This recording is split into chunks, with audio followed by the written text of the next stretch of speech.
Buenas, estimados estudiantes, con gran entusiasmo pues vamos a darle desarrollo a la continuidad de esta materia tan interesante que se denomina elementos de economía. En esta vez pues vamos a desarrollar mm, lo que es los fundamentos de la economía y debo confesar que había estado investigando y hay muchos puntos de vista para determinar esos elementos esos fundamentos que tienen que ver con la economía. Algunos le llaman principios, enfoques, teorías, pero bueno, me encantó un material que conseguí de Gregory McKevitt, o sea, un gran economista que tiene un libro espectacular. Voy a ver si se lo subo para que lo tenga, porque de verdad que enriquece mucho el conocimiento de esta ciencia tan importante y que afecta el bolsillo de cada uno de nosotros, no solamente el bolsillo, la salud, el desarrollo, el bienestar, la calidad de vida de una población, de una nación determinada, ¿sí? Entonces vamos a ver hoy esa parte, según el cronograma que tenemos acá de evolución de nuestra materia, nos toca desarrollar los fundamentos de la economía. Bien, entonces eh, estos fundamentos, estos principios que sirven a su vez de fundamento de esta ciencia, busca pues de alguna manera reforzar la estructura organizacional de un área de conocimiento social que afecta considerablemente el desempeño eficiente, la productividad, los mercados, el desarrollo individual de las personas. Entonces, como lo dice textualmente la teoría, la economía es una ciencia que influye profundamente en las actividades humanas como también a los entes organizacionales o jurídicos. Recuerden que formalmente dentro de las naciones hay dos figuras, ¿no? La figura natural, que somos nosotros los como individuos, y las personas jurídicas o los entes jurídicos cuyo estructura, pues, por supuesto que difiere de una estructura humana, ¿sí? No es difícil imaginar que todos nosotros como individuos, todos los días, cada año de nuestras vidas, tomamos decisiones económicas o estrechamente relacionadas con ella. Ya lo había manifestado, ¿no? O sea, el que diga que la economía no tiene vida, no tiene sentido, directo o indirectamente, le guste o no le guste, tenemos que tomar decisiones que necesariamente implica el elemento económico. Desde, desde trasladarnos a los centros de abastecimiento de alimentos, eso lo hacemos casi todos los días, a cada rato, con el fin de surtirnos de ellos, no solamente de alimentos, sino también de bienes y servicios que proporcionan la satisfacción o el alivio de las necesidades que cada uno de nosotros tenemos. Entonces, desde trasladarnos a los centros de abastecimiento de alimentos para surtirnos de ellos, hasta las grandes decisiones que tienen que ver con costosos bienes y servicios, como la decisión también, que nos afecta individualmente, de casarnos y tener hijos. Son decisiones que tarde o temprano, en la mayoría de los casos las tomamos y que enfrentamos implícitamente una decisión económica. Y no me digan que no, porque siempre ha sido así. Bueno, vamos a desarrollar los principios como tal. Vamos a ver el desarrollo en donde se enlistan 10 principios que rigen la base fundamental de la economía tomados del profesor Gregory McHugh en su libro Principios Fundamentales de Economía, que voy a tratar de anexárselo para que ustedes lo tengan, ¿no? Y bueno, ya vuelvo y repito que hay varios enfoques para determinar estos fundamentos, estas raíces que solidifican la ciencia económica, pero este que estuve viendo, investigando, pues me gustó mucho. Entonces, primer principio, los individuos se enfrentan a disyuntivas. Ya lo desarrollé. Todo ente humano enfrenta algún momento o todo momento de su vida decisiones de alternativas a seleccionar. Por lo general, seleccionar alternativas que implican o directamente, indirectamente, un elemento económico. Entonces, al tomar una decisión, por supuesto, la toma en función a varias decisiones, a varias alternativas de decisiones. Por ejemplo, cuando nosotros vamos a comprar algún alimento, o algún vestido o alguna necesidad de primera necesidad, y por lo general, a menos que tengamos otro recurso que sea más costoso como el tiempo, por lo general consultamos varios sitios y en esos varios sitios representan alternativas de decisión. Entonces seleccionamos, a la final tenemos que seleccionar una alternativa, pero hay un beneficio implícito al seleccionar esa alternativa, que renunciamos al olvidarnos del resto de las alternativas. Entonces siempre está implícito eso, porque puede ser que la alternativa que seleccione sea buena en precios, pero no sea tan buena en calidad.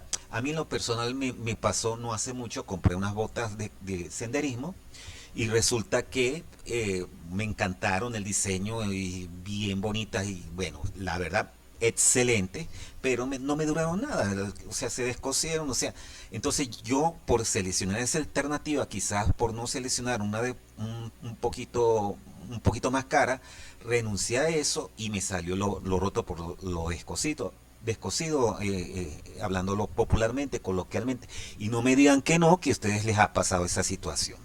O sea, todos los días enfrentamos decisiones que seleccionamos a la final, a ojo o con cierto asesoramiento, la alternativa que nosotros creemos que nos conviene, pero al seleccionar esa alternativa, pues renunciamos los posibles beneficios que a lo mejor otras alternativas nos pudo haber proporcionado. Eso es interesante y es que por eso es que la ciencia económica, y eso que yo soy administrador, este, y adoro mi carrera como administración, pero nuestra hermana carrera como es economía, pues tiene ciertos postulados, ciertas directrices que la hacen pues que uno la admire y la aprecie desde el punto de vista del conocimiento humano y científico.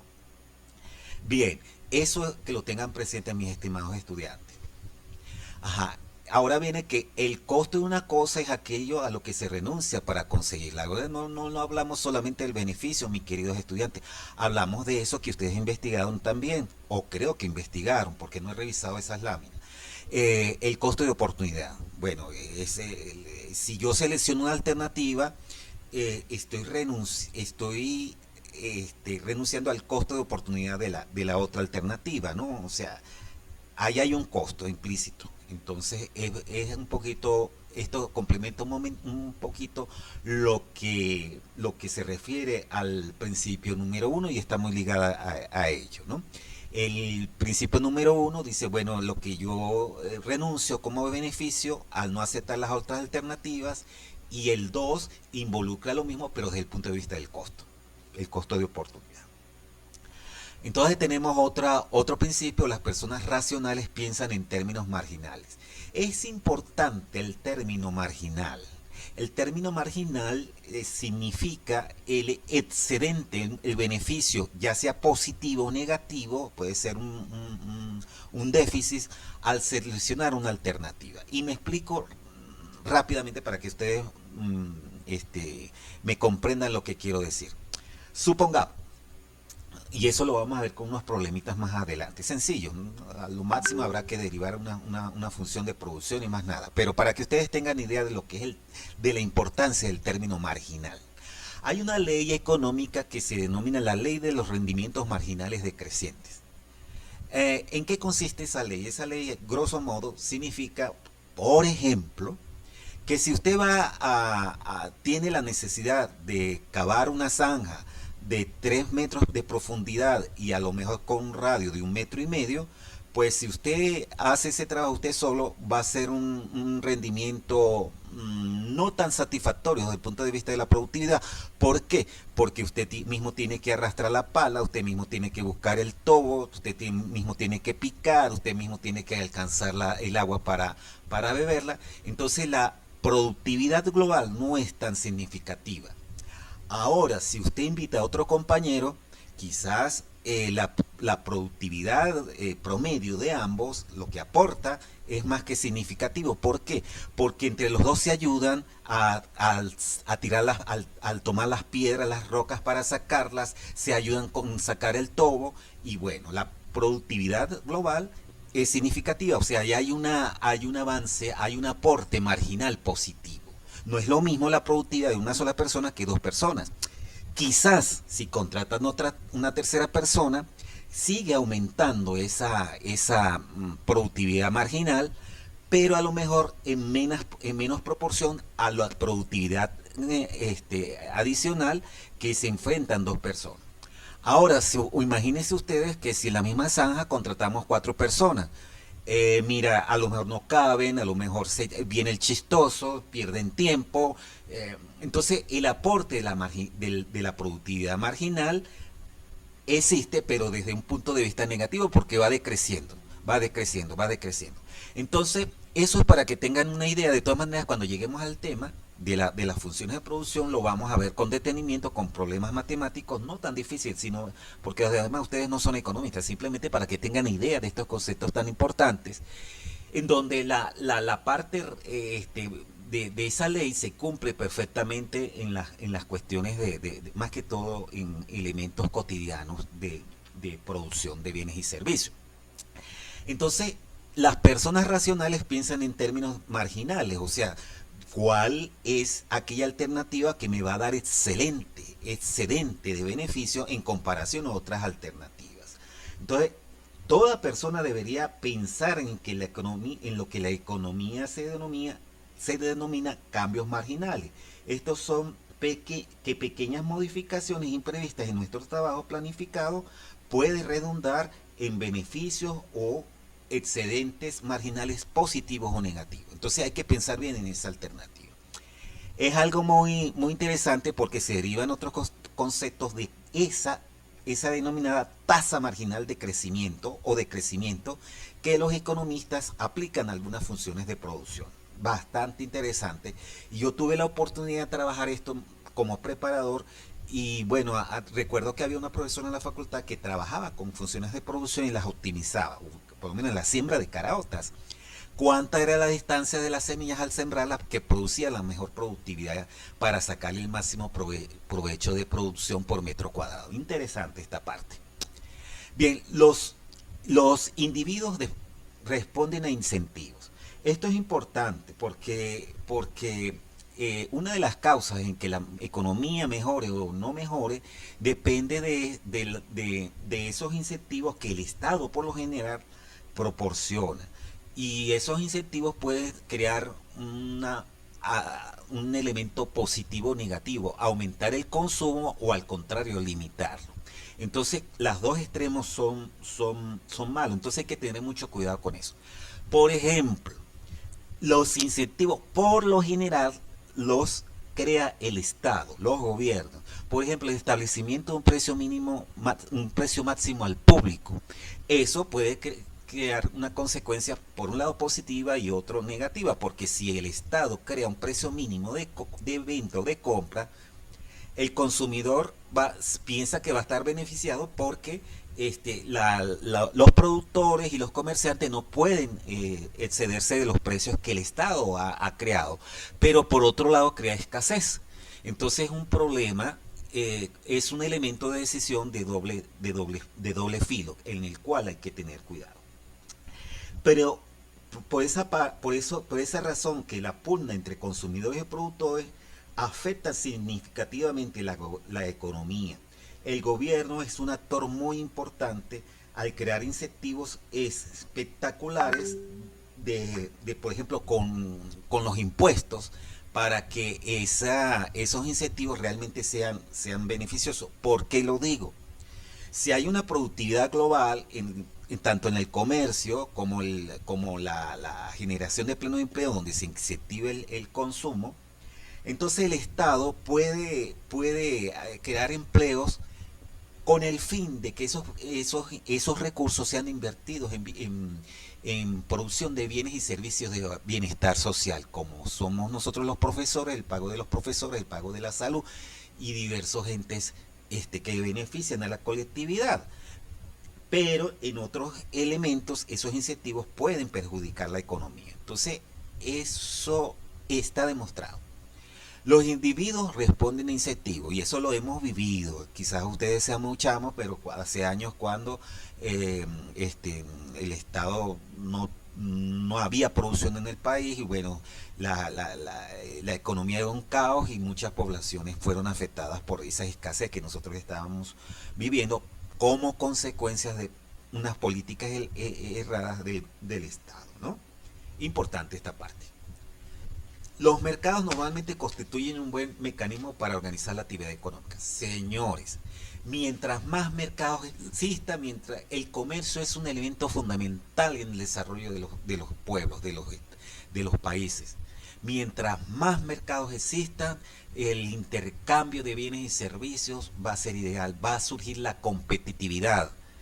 Y cuando surge la competitividad, se llega a un equilibrio de los precios, porque usted va a pagar precios justos por una calidad que usted adquiere. Entonces, la pugna entre consumidores y productores se estabiliza mientras más mercados haya, porque surge algo beneficioso, no solamente para el individuo, porque va a adquirir bienes a precios justos y con una calidad excelente, sino que también las empresas se obligan a optimizar sus recursos y evitan mucho el desperdicio, que es algo que yo también incursiono con mi formación en ingeniería industrial, de disminuir los defectos, los desperdicios en los sistemas de transformación. Entonces es importante que ustedes tengan claro eso, que los mercados son útiles. No es igual una economía sin mercado, sin movimiento mercantil. No, tiene que darse para que la economía surja y se desarrolle plenamente. El comercio puede generar el bien de todo el mundo.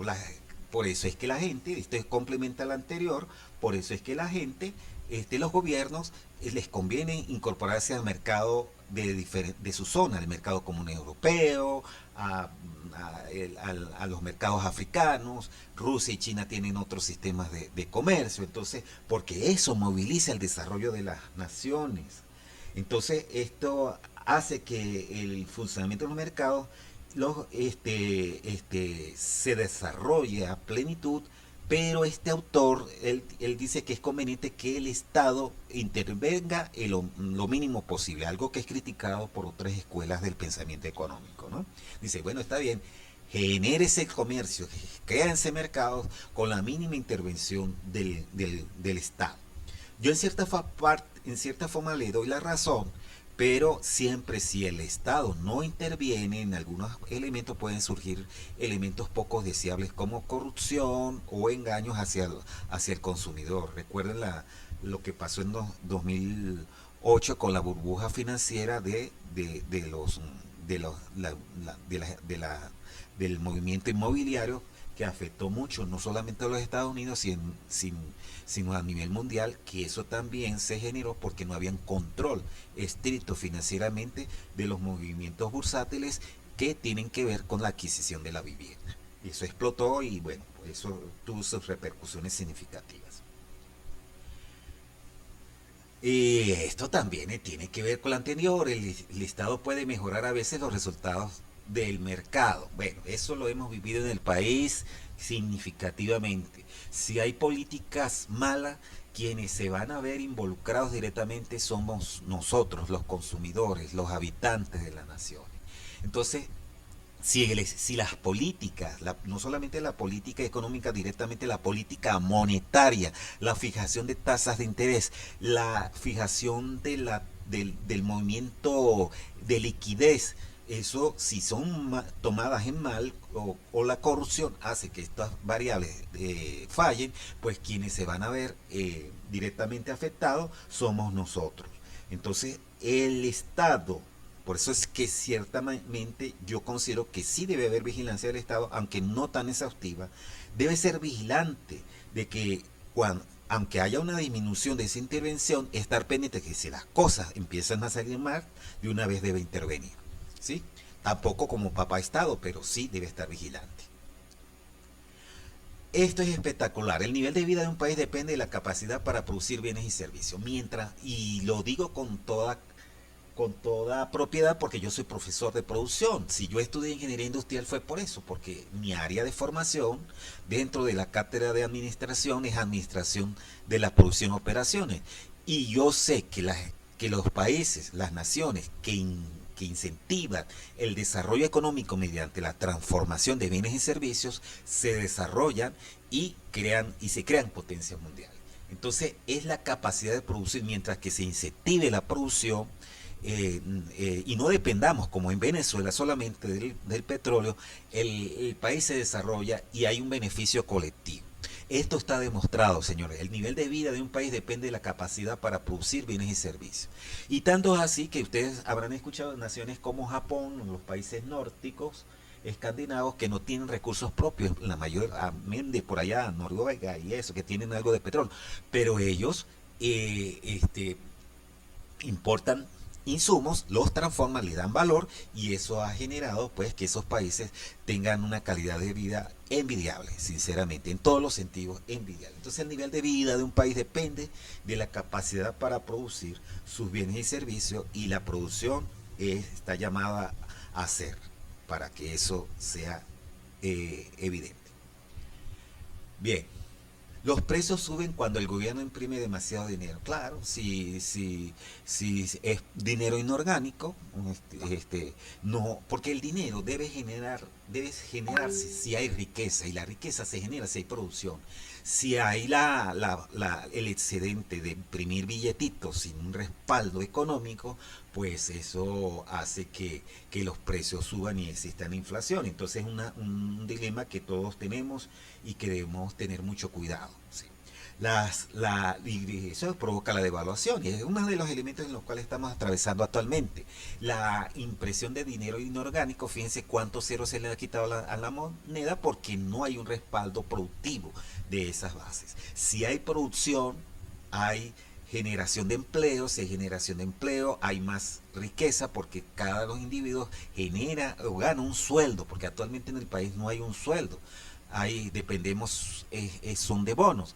Entonces, si hay mayor trabajo, hay mayor venta, hay mayor producción, las empresas crecen, si las empresas crecen hay más empleo, hay producción propia, dejamos de depender de la divisa se estabiliza, no es que va a decir, no se estabiliza. El Estado también tiene más recursos porque los canaliza a través de impuestos en escuelas, hospitales y demás servicios públicos. No tenemos este problema de la luz, no tenemos problema de servicios públicos. Bueno, es una espiral que yo no entiendo por qué los gobernantes no se han puesto a la orden de fijar metas saludables desde el punto de vista. No sé si es desde el punto de vista de la teoría económica, las doctrinas del socialismo, o no sé, no me atrevo tampoco a hacer esas afirmaciones, pero tenemos una crisis que obedece a los postulados positivos contrarios de lo que deben ser los fundamentos de la economía. Entonces hay que tener cuidado con eso, ¿no? Y por último, mi querido estudiante, la sociedad se enfrenta a una disyuntiva a corto plazo entre la inflación y el desempleo. Es una forma aparte de solucionar el problema de la inflación, esta misma puede ser reducida en la cantidad de dinero, con la cantidad de dinero impreso. Y de esa cierta forma, si se reduce la cantidad de dinero impreso, pues hay menos liquidez. ¿Qué significa liquidez? Dinero que a través de la sociedad, de las comunidades, fluye. Pero si no hay dinero, entonces no hay movilidad de la economía. Y si no hay movilidad de la economía, todos los indicadores positivos decrecen. Por ejemplo, el desempleo. ¿Por qué? Porque las empresas ven que no hay, si hay baja liquidez, porque la liquidez baja para tratar de frenar la inflación. Pero si no hay liquidez, si no hay dinero en la calle, el consumidor no tiene con qué comprar los bienes y servicios, así si estén un poco más baratos porque no les alcanza. Entonces las empresas no tienen más remedio si no hay producción, si no hay ventas, si no pueden activar su aparato productivo de crear desempleo. Y esto es común en otras variables, señores. Siempre pasa así, siempre. Siempre hay una disyuntiva no solamente la inflación y el desempleo, sino que, por ejemplo, Si se quiere subir las tasas de interés para que eh, se haga atractivo el mercado nacional y no haya fuga de divisas, porque bueno, si mi dinero lo pagan mejor acá en Venezuela, están subiendo las tasas de interés, bueno, entonces eso crea un problema para las personas que tenemos tarjetas de crédito o queremos un financiamiento para nuestras empresas, porque con unos préstamos cuyo costos de tasas de interés son altísimos, pues no lo hago. Entonces hay una paralización por un lado del sector productivo. Entonces las variables económicas, señores, son muy delicadas, demasiado delicadas. Si nosotros creamos una política de subsidio, bueno, estamos engañándonos, porque estamos creando una burbuja en que los precios bajan, pero no por productividad, simplemente por un engaño del gobierno que nos hace creer que los precios están bajos, cuando por otra parte el gasto público sube porque el gobierno tiene que pagar esos subsidios. Típico en el en el pago de los pasajes de los estudiantes y de las personas de tercera edad que pagan menos, pero ahora lo está enfrentando prestador de servicio, pero antes había un subsidio, entonces era preferible que a los propios estudiantes se les mejoraran las becas que crear una burbuja que tarde o temprano iba a explotar.